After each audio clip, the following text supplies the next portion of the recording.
ಸ್ನೇಹಿತರೆ ನಮಸ್ಕಾರ. ಸ್ನೇಹಿತರೆ, ದುಬೈನಲ್ಲಿ ನಡೆದ ಏರ್ ಶೋನಲ್ಲಿ ಭಾರತೀಯ ಫೈಟರ್ ಜೆಟ್ ತೇಜಸ್ ಪತನವಾಗಿದೆ. ದುರಾದೃಷ್ಟವಶಾತ್ ತೇಜಸ್ ಫೈಟರ್ ಜೆಟ್ಟನ್ನು ಚಲಾಯಿಸುತ್ತಿದ್ದ ಪೈಲಟ್ ಕೂಡ ಈ ಘಟನೆಯಲ್ಲಿ ದಾರುಣ ಅಂತ್ಯವನ್ನು ಕಂಡಿದ್ದಾರೆ. ಸ್ನೇಹಿತರೆ, ಈ ವಿಷಯ ತಿಳಿಸೋದಕ್ಕೆ ಸ್ವಲ್ಪ ಬೇಸರವಾಗ್ತಿದೆ. ಏಕೆಂದರೆ ಈ ತೇಜಸ್ ಫೈಟರ್ ಜೆಟ್ ಮೇಲೆ ಭಾರತ ನೂರಾರು ಕನಸುಗಳನ್ನು ಇಟ್ಟಿತ್ತು. ಜೊತೆಗೆ ಹಲವಾರು ವಿದೇಶಗಳೊಂದಿಗೆ ಈ ಫೈಟರ್ ಜೆಟ್ ಮಾರಾಟ ಮಾಡಲು ಡೀಲ್ ಕೂಡ ಮಾಡಿಕೊಂಡಿತ್ತು. ಆದರೆ ಈ ಒಂದು ಘಟನೆಯಿಂದ ಭಾರತದ ಕನಸಿಗೆ ಸ್ವಲ್ಪ ಹಿನ್ನಡೆಯಾಗಿದೆ ಅಂತ ಹೇಳ್ಬೋದು. ಸ್ನೇಹಿತರೆ, ಫೈಟರ್ ಜೆಟ್ ಕ್ರ್ಯಾಶ್ ಆಗುವುದು ಏನು ಹೊಸ ವಿಚಾರ ಅಲ್ಲ. ನೀವು ಎಷ್ಟೇ ಅಡ್ವಾನ್ಸ್ ಟೆಕ್ನಾಲಜಿ ಬಳಸಿ ತಯಾರಿಸಿದರೂ ಕೂಡ ಫೈಟರ್ ಜೆಟ್ಗಳು ಒಂದಲ್ಲ ಒಂದು ತಾಂತ್ರಿಕ ಸಮಸ್ಯೆಯಿಂದ ಕ್ರ್ಯಾಶ್ ಆಗೇ ಆಗ್ತವೆ. ಆದರೆ ತೇಜಸ್ ಕ್ರ್ಯಾಶ್ ಆಗಿದ್ದಿದೆಯಲ್ಲ, ಇದು ದುಬೈ ಏರ್ ಶೋನಲ್ಲಿ. ಇದು ಭಾರತ ಕಂಡಂಥ ಕನಸಿಗೆ ಸ್ವಲ್ಪ ಹಿನ್ನಡೆ ಆದಂತಿದೆ. ಯಾಕಂದರೆ ಭಾರತ ತೇಜಸ್ ಫೈಟರ್ ಜೆಟ್ ಮೇಲೆ ಬಹಳ ಭರವಸೆಯನ್ನು ಇಟ್ಕೊಂಡು ದುಬೈ ಏರ್ ಶೋಗೆ ಹೋಗಿತ್ತು. ತೇಜಸ್ಸನ್ನು ನಾವು ಬೇರೆ ಬೇರೆ ದೇಶಗಳಿಗೆ ಮಾರಾಟ ಮಾಡ್ತೀವಿ, ಇದರಿಂದ ಭಾರತಕ್ಕೆ ದೊಡ್ಡ ಲಾಭವಾಗುವ ನಿರೀಕ್ಷೆ ಇತ್ತು. ಆದರೆ ಈ ಒಂದು ಕ್ರ್ಯಾಶಿಂದ ಭಾರತಕ್ಕೆ ಹಿನ್ನಡೆಯಾಗಿದೆ. ಸ್ನೇಹಿತರೆ, ಈ ಇಡೀ ಘಟನೆ ಬಗ್ಗೆ ನಿಮಗೆ ಡಿಟೇಲ್ ಆಗಿ ಮಾಹಿತಿ ಕೊಡ್ತೇನೆ. ದುಬೈ ಏರ್ ಶೋನಲ್ಲಿ ಏನಾಯಿತು, ತೇಜಸ್ ಫೈಟರ್ ಜೆಟ್ ಕ್ರ್ಯಾಶ್ ಆಗಲು ಕಾರಣ ಏನು, ಇದೆಲ್ಲದರ ಕುರಿತು ಸಂಪೂರ್ಣ ಮಾಹಿತಿಯನ್ನು ಈ ವಿಡಿಯೋದಲ್ಲಿ ಕೊಡುವ ಪ್ರಯತ್ನ ಮಾಡ್ತೀನಿ. ನೀವು ಈ ವಿಡಿಯೋವನ್ನು ಸ್ಕಿಪ್ ಮಾಡದೆ ಕೊನೆವರೆಗೂ ನೋಡಿ. ಸ್ನೇಹಿತರೆ, ದುಬೈನಲ್ಲಿ ನವೆಂಬರ್ 17ರಿಂದ ನವೆಂಬರ್ 21ರವರೆಗೆ 5 ದಿನಗಳು ಏರ್ ಶೋ ನಡೆಯಿತು.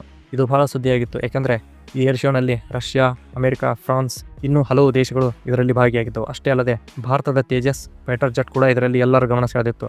ಏಕೆಂದರೆ ಇದು ವಿಶ್ವದಲ್ಲಿ ಅತಿ ಹಗುರವಾದ ಫೈಟರ್ ಜೆಟ್. ಆದ್ದರಿಂದ ಇದು ಇಡೀ ಶೋನಲ್ಲಿ ಸೆಂಟರ್ ಆಫ್ ಅಟ್ರಾಕ್ಷನ್ ಆಗಿತ್ತು. ಏಕೆಂದರೆ ಕಳೆದ 5 ದಿನಗಳಿಂದ ತೇಜಸ್ ಏರ್ ಶೋನಲ್ಲಿ ಅತ್ಯುತ್ತಮವಾಗಿ ಪ್ರದರ್ಶನ ನೀಡಿತ್ತು. ಇನ್ನೇನು ದುಬೈ ಏರ್ ಶೋ ಮುಕ್ತಾಯದ ಹಂತದಲ್ಲಿದ್ದಾಗ ಯಾರೂ ಊಹಿಸಲಾರದ ಘಟನೆ ನಡೆಯಿತು. ತೇಜಸ್ ಆಗಸದಲ್ಲಿ ತನ್ನ ಪ್ರದರ್ಶನ ಮುಗಿಸಿ ಇನ್ನೇನು ಲ್ಯಾಂಡ್ ಆಗುವ ಸಮಯದಲ್ಲಿ, ಅಂದರೆ ನವೆಂಬರ್ 21 ಮಧ್ಯಾಹ್ನ 2:10 ಸುಮಾರಿಗೆ ನೋಡುತ್ತಿದ್ದಂತೆ ತೇಜಸ್ ಆಗಸದಿಂದ ನೆಲಕ್ಕೆ ಅಪ್ಪಳಿಸಿ ಸಂಪೂರ್ಣ ಸುಟ್ಟು ಭಸ್ಮವಾಯಿತು. ಇನ್ನೊಂದು ಆಘಾತಕಾರಿ ವಿಷಯವೇನೆಂದರೆ ಈ ಘಟನೆಯಲ್ಲಿ ತೇಜಸ್ ಫೈಟರ್ ಜೆಟ್ಟನ್ನು ಚಲಾಯಿಸುತ್ತಿದ್ದ ಪೈಲಟ್ ಕೂಡ ಸಾವನ್ನಪ್ಪಿದ್ದಾರೆ. ಈ ಏರ್ ಶೋಗಳಲ್ಲಿ ಫೈಟರ್ ಜೆಟ್ಗಳಿಂದ ಹಲವಾರು ಸ್ಟಂಟ್ಗಳನ್ನು ಮಾಡ್ತಿರ್ತಾರೆ. ನೋಡಿದ್ರೇ ಮೈ ಜೂಮ್ ಅನ್ನುತ್ತೆ. ಆ ರೀತಿಯಾದ ಡೈನಾಮಿಕ್ ಆ್ಯಂಡ್ ಡೇಂಜರಸ್ ಸ್ಟಂಟ್ಗಳನ್ನು ಮಾಡ್ತಿರ್ತಾರೆ. ಈ ಸ್ಟಂಟ್ ಮಾಡೋದೇನು ಪೈಲಟ್ಗಳಿಗೆ ಕಷ್ಟ ಅಲ್ಲ, ಅದು ಅವರಿಗೆ ಅಭ್ಯಾಸ ಆಗಿಬಿಟ್ಟಿರುತ್ತೆ. ಆದರೆ ತೇಜಸ್ ಇನ್ನೇನು ಲ್ಯಾಂಡ್ ಆಗಬೇಕು ಅನ್ನೋ ಅಷ್ಟರಲ್ಲಿ ತನ್ನ ನಿಯಂತ್ರಣ ಕಳೆದುಕೊಂಡು ನೆಲಕ್ಕೆ ಅಪ್ಪಳಿಸಿ ಸುಟ್ಟು ಭಸ್ಮವಾಗಿಬಿಡುತ್ತೆ. ಅದೆಷ್ಟು ವೇಗವಾಗಿ ನೆಲಕ್ಕೆ ಅಪ್ಪಳಿಸಿತ್ತು ಅಂದರೆ ಪೈಲಟ್ ತನ್ನ ಸೀಟಿಂದ ಇಜೆಕ್ಟ್ ಆಗೋದಕ್ಕೂ ಸಾಧ್ಯ ಆಗಿಲ್ಲ. ಸ್ನೇಹಿತರೆ, ನಿಮಗೊಂದು ಪ್ರಶ್ನೆ ಕಾಡ್ತಿರ್ಬೋದು, ಯಾವ ಕಾರಣಕ್ಕಾಗಿ ಪೈಲಟ್ ಇಜೆಕ್ಟ್ ಆಗಿಲ್ಲ? ಅಷ್ಟೆಲ್ಲ ಅಡ್ವಾನ್ಸ್ ಟೆಕ್ನಾಲಜಿ ಬಳಸಿಕೊಂಡು ತಯಾರಿಸಿರುವ ತೇಜಸ್ನಲ್ಲಿ ಪೈಲಟ್ ಇಜೆಕ್ಟ್ ಆಗಿಲ್ಲ ಅಂದರೆ ಕಾರಣ ಏನಿರ್ಬೋದು? ತಾಂತ್ರಿಕ ಸಮಸ್ಯೆನಾ, ಅಥವಾ ಪೈಲಟ್ನಿಂದ ಏನಾದರೂ ಮಿಸ್ಟೇಕ್ ಆಗಿದೆಯಾ ಎನ್ನುವ ಚರ್ಚೆಗಳು ನಡೀತಾ ಇವೆ. ಇದರ ಬಗ್ಗೆ ಸರಿಯಾದ ರೀತಿಯಲ್ಲಿ ತನಿಖೆ ಆಗಬೇಕು. ಆಗೇ ಆಗುತ್ತೆ. ಯಾಕೆಂದರೆ ಇದು ಸಣ್ಣ ಇಶ್ಯೂ ಅಲ್ಲ, ದೇಶದ ಭದ್ರತೆ ರಕ್ಷಣೆಗೆ ಸಂಬಂಧಿಸಿರುವುದರಿಂದ ಇದರ ಬಗ್ಗೆ ತನಿಖೆ ಆಗೇ ಆಗುತ್ತೆ. ಇದರ ಬಗ್ಗೆ ಎರಡನೇ ಮಾತೇ ಇಲ್ಲ. ಸ್ನೇಹಿತರ, ಫೈಟರ್ ಜೆಟ್ಗಳು ಕ್ರ್ಯಾಶ್ ಆಗೋದು ಹೊಸದೇನಲ್ಲ. ವಿಶ್ವದಲ್ಲೇ ನಂಬರ್ 1 ಎಂದು ಕರೆಸಿಕೊಳ್ಳೋ ಅಮೆರಿಕದ ಫೈಟರ್ ಜೆಟ್ಗಳು ಕೂಡ ಹಲವು ಬಾರಿ ಕ್ರ್ಯಾಶ್ ಆಗಿವೆ. ಅಮೆರಿಕ ಅಷ್ಟೇ ಯಾಕೆ, ರಷ್ಯಾ, ಚೀನಾ, ಫ್ರಾನ್ಸ್ನ ಫೈಟರ್ ಜೆಟ್ಗಳು ಕೂಡ ಹಲವಾರು ಬಾರಿ ತಾಂತ್ರಿಕ ಸಮಸ್ಯೆಯಿಂದ ಕ್ರ್ಯಾಶ್ ಆಗಿದ್ದು ಉದಾಹರಣೆ ಇದೆ. ಈಗ ತೇಜಸ್ ಕೂಡ ಅವುಗಳ ಲಿಸ್ಟ್ಗೆ ಸೇರಿದೆ ಅಷ್ಟೇ. ತೇಜಸ್ ಕ್ರ್ಯಾಶ್ ಆಗ್ತಿರುವುದು ಇದು ಎರಡನೇ ಬಾರಿಗೆ. 2024 ಮಾರ್ಚ್ನಲ್ಲಿ ಪೋಖ್ರಾನ್ ಮರುಭೂಮಿಯಲ್ಲಿ ಆರ್ಮಿ ಟ್ರೈನಿಂಗ್ ಮುಗಿಸಿಕೊಂಡು ಮರಳಿ ಬರುತ್ತಿರುವ ವೇಳೆ ರಾಜಸ್ಥಾನದ ಜೈಸಲ್ಮೇರ್ನಲ್ಲಿ ತೇಜಸ್ ಕ್ರ್ಯಾಶ್ ಆಗಿತ್ತು. ಆದರೆ ಈ ಕ್ರ್ಯಾಶ್ನಲ್ಲಿ ಪೈಲಟ್ ಪ್ರಾಣಾಪಾಯದಿಂದ ಪಾರಾಗಿರುತ್ತಾರೆ. ಇದು 2001ರಲ್ಲಿ ಇಂಡಿಯನ್ ಏರ್ಫೋರ್ಸ್ಗೆ ತೇಜಸ್ ಸೇರ್ಪಡೆಗೊಂಡ ನಂತರ ನಡೆದ ಮೊದಲ ಕ್ರ್ಯಾಶ್ ಆಗಿತ್ತು. ಈಗ ತೇಜಸ್ ದುಬೈ ಏರ್ ಶೋನಲ್ಲಿ ಕ್ರ್ಯಾಶ್ ಆಗಿದ್ದು ಎರಡನೇ ಬಾರಿಗೆ. ತೇಜಸ್ ಫೈಟರ್ ಜೆಟ್ನ ನಿರ್ಮಾಣ ಕಾರ್ಯ ಆರಂಭಗೊಂಡಿದ್ದು 1984ರಲ್ಲಿ. ಆದರೆ ಇದು ಹಾರಾಟಕ್ಕೆ ಯೋಗ್ಯವಾಗಿದೆ, ಏನೂ ಪ್ರಾಬ್ಲಮ್ ಇಲ್ಲ.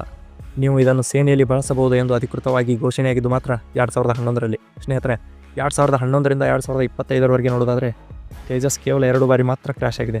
ಅಂದರೆ ಇದು ಅತ್ಯಂತ ಸುರಕ್ಷಿತ ಅಂತ ಹೇಳ್ಬೋದು. ಯಾಕೆಂದರೆ ಇದರ ಕ್ರ್ಯಾಶ್ ರೇಟಿಂಗ್ ಬಹಳ ಕಡಿಮೆ ಇದೆ. ಆದರೆ ತೇಜಸ್ ಕ್ರ್ಯಾಶ್ ಆಗಿರುವ ಕುರಿತು ಯಾಕೆಷ್ಟು ಚರ್ಚೆ ಆಗುತ್ತಿದೆ ಅಂತ ಕೇಳಿದರೆ, ಮೊದಲನೇದಾಗಿ ತೇಜಸ್ ಫೈಟರ್ ಜೆಟ್ಟನ್ನು ಚಲಾಯಿಸುತ್ತಿದ್ದ ಪೈಲಟ್ ಪ್ರಾಣ ಕಳೆದುಕೊಂಡ್ರಲ್ಲ, ಅದು ಒಂದನೇ ಕಾರಣ. ಎರಡನೇದಾಗಿ ಸ್ನೇಹಿತರೆ, ತೇಜಸ್ ದುಬೈ ಏರ್ ಶೋನಲ್ಲಿ ಕ್ರ್ಯಾಶ್ ಆಯ್ತಲ್ಲ, ಅದು ಭಾರತೀಯರಿಗೆ ಬಹಳ ನೋವುಂಟಾಯಿತು. ಯಾಕೆಂದರೆ ತೇಜಸ್ಸನ್ನು ಪ್ರಪಂಚಕ್ಕೆ ಪರಿಚಯಿಸುವ ಪ್ರಯತ್ನ ನಡೀತಾ ಇತ್ತು. ತೇಜಸ್ಸಲ್ಲಿ ಅಡ್ವಾನ್ಸ್ ಟೆಕ್ನಾಲಜಿ ಇದೆ, ಇಷ್ಟೊಂದು ಸಾಮರ್ಥ್ಯವನ್ನು ಹೊಂದಿದೆ, ಇದರ ರೇಂಜ್ ಈ ರೀತಿಯಾಗಿದೆ, ಯಾವೆಲ್ಲ ರೀತಿಯಲ್ಲಿ ವೈರಿಗಳನ್ನು ಇದು ಅಟ್ಯಾಕ್ ಮಾಡುತ್ತೆ ಅಂತ ಭಾರತ ವಿಶ್ವದ ಎದುರು ಓಪನ್ ಆಗಿ ಎಕ್ಸ್ಪ್ಲೇನ್ ಮಾಡ್ತಿತ್ತು. ಹಲವು ದೇಶದವರು ತೇಜಸ್ ನೋಡಲು ಬಂದಿದ್ದರು. ಅಷ್ಟೇ ಅಲ್ಲದೆ ತೇಜಸ್ಸನ್ನು ಬಹಳ ದೊಡ್ಡ ಪ್ರಮಾಣದಲ್ಲಿ ಸೇಲ್ ಮಾಡುವ ಅವಕಾಶ ಭಾರತಕ್ಕಿತ್ತು. ಆದರೆ ಇಂಥ ಸಂದರ್ಭದಲ್ಲಿ ತೇಜಸ್ ಕ್ರ್ಯಾಶ್ ಆಯ್ತಲ್ಲ, ಇದು ನಿಜವಾಗಲೂ ಭಾರತಕ್ಕೆ ಸ್ವಲ್ಪ ಹಿನ್ನಡೆಯಾಗಿದೆ. ಸ್ನೇಹಿತರೆ, ತೇಜಸ್ನ ಸ್ಪೀಡ್ ನೋಡೋದಾದರೆ ಗಂಟೆಗೆ 2000 ಕಿಲೋಮೀಟರ್ ವೇಗದಲ್ಲಿ ಹೋಗುತ್ತೆ. 3000 ಕಿಲೋಮೀಟರ್ ರೇಂಜನ್ನು ಹೊಂದಿದೆ.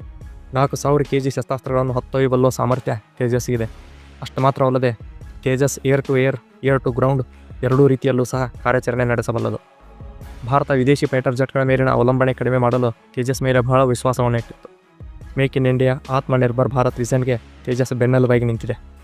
ಇಂಟರ್ನ್ಯಾಷನಲ್ ಮಾರ್ಕೆಟ್ನಲ್ಲಿ ಡಿಮ್ಯಾಂಡ್ ಹೆಚ್ಚುತ್ತಿದೆ. ಮಲೇಷಿಯಾ, ಅರ್ಜೆಂಟೀನಾ, ಈಜಿಪ್ಟ್ ಸೇರಿದಂತೆ ಅನೇಕ ದೇಶಗಳು ತೇಜಸ್ ಖರೀದಿಯಲ್ಲಿ ಆಸಕ್ತಿ ಹೊಂದಿದ್ದವು. ಆದರೆ ಇಂಥ ಸಮಯದಲ್ಲಿ ತೇಜಸ್ ಕ್ರ್ಯಾಶ್ ಆಗಿದ್ದು ಇದೆಯಲ್ಲ, ಇದು ಭಾರತಕ್ಕೆ ಬಹಳ ಬೇಸರ ತಂದಿದೆ. ಹಾಗಾದರೆ ತೇಜಸ್ ಕ್ರ್ಯಾಶ್ ಆಗಲು ಕಾರಣ ಏನು, ಅದರಲ್ಲಿ ಕಂಡುಬಂದ ತಾಂತ್ರಿಕ ಸಮಸ್ಯೆ ಆದರೂ ಏನು, ಇದೆಲ್ಲದರ ಕುರಿತು ಈಗಾಗಲೇ ಒಂದು ತಂಡ ತನಿಖೆಯನ್ನು ಮಾಡುತ್ತಿದೆ.